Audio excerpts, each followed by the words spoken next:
Сәлеметсіздер ме балалар? Математика сабағының 150-ші сабағы. Бүгінгі тақырып бекіту деп аталады. Бүгінгі сабақта сендер есептер шығарасыңдар және модельдеуді үйренесіңдер. Ендеше оқулықтың 53-ші бетін ашып қойыңыздар. Онда бірінші есеп бар, бірінші тапсырма. Лагердегі демалыс кезінде балалар алма жинауға көмектесті. Жәшіктердің массасы туралы деректерді пайдаланып отырып есеп құрастыр дейді. Балалар, бұл жерде қызыл жәшік, қызыл алма бар және жасыл алма бар.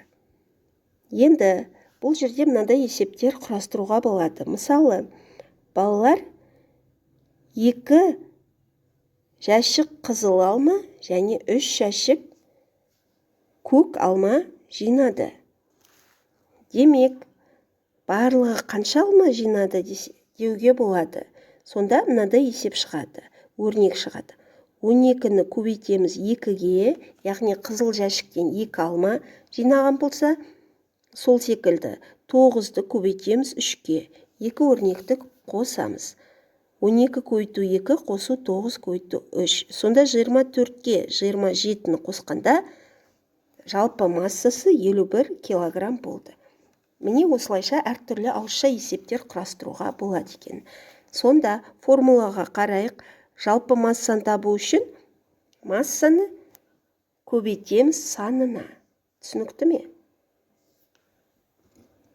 Номері 2-ші тапсырманың А бөлігіне қарайық. Жазғы лагерде демалушы балалардың 69-ы ағылшын тілі. Одан 3 есе кем бала математика үйірмесіне қатысты. Ал ағылшын тілі мен математика үйірмелеріне қанша бала қатысса, сонша бала өзіне қажетті әртүрлі үйірмелерге қатысты. Үйірмелерге барлығы неше бала қатысты? Демек, осы жерден шарттың моделін құрайық. Ағылшын тіліне 69 бала, математика одан 3 есе кем, яғни бірінші амалда 69-ды 3-ке бөлеміз. 23-і математика үйірмесіне барған екен. Сол секілді енді әртүрлі үйірмелер табамыз. Әртүрлі үйірмелер болса, ағылшын мен математика үйірмесіне қанша бала қатысса, сонша бала әртүрлі үйірмелерге қатысқан екен. Демек, ағылшын тілі 69-ға қосамыз, математиканы таптық 23-ті, 92 болды. Сонда әртүрлі үйірмеге 92 бала қатысады екен.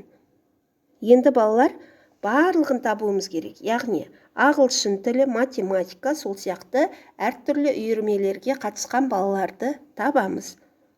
69 қосу 23, қосу 92 өрнегінің мәнін таба қойыңыздар.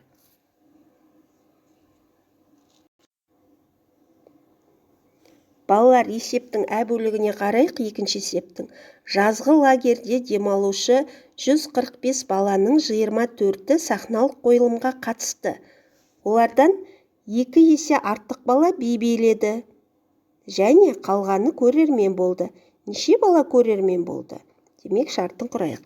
Сахналық қойылымға 24 бала, би биледі, одан 2 есе артық, 24-ті 2-ге көбейтеміз.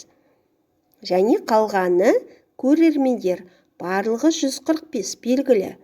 Сонда балалар, біз алдымен би билеген қанша екен тауып аламыз бірінші амалда.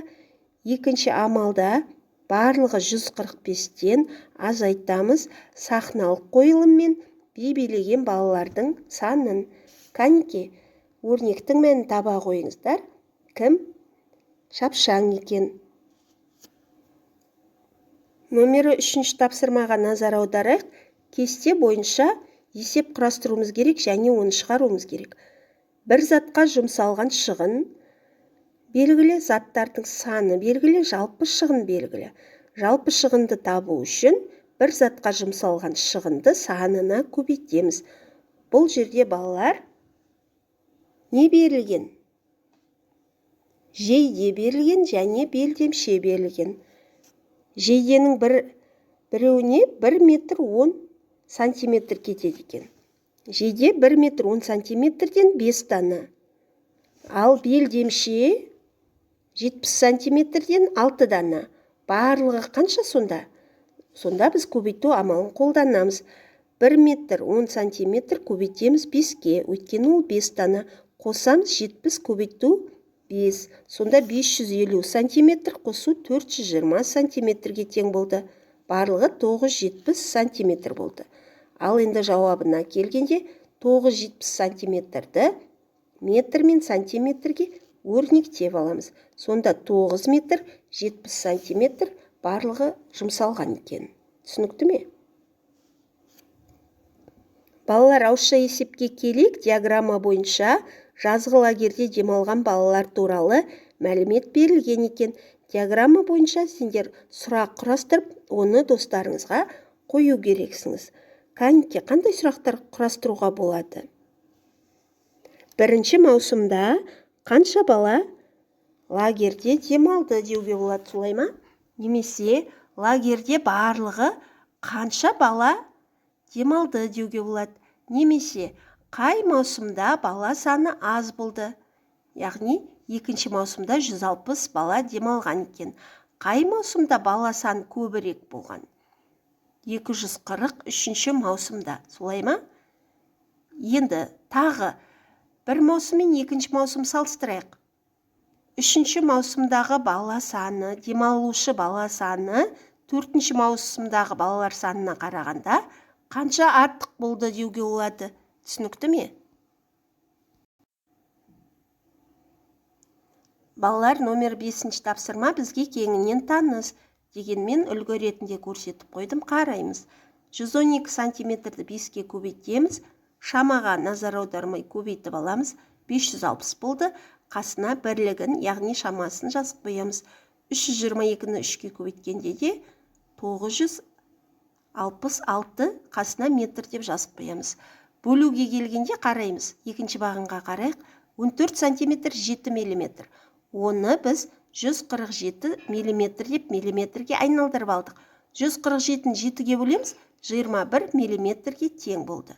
Өте оңай, балалар, өз бетіңізбен шығара қойыңыздар. Номер 6 тапсырма. Лагерь асханасында әрқайсында 25 килограммнан 4 жәшік банан. Яғни 25-ті 4-ке көбейтеміз деген сөз. Таратылды. Содан кейін онда тағы 38 килограмм банан қалды. Сызбаға қараймыз, балалар.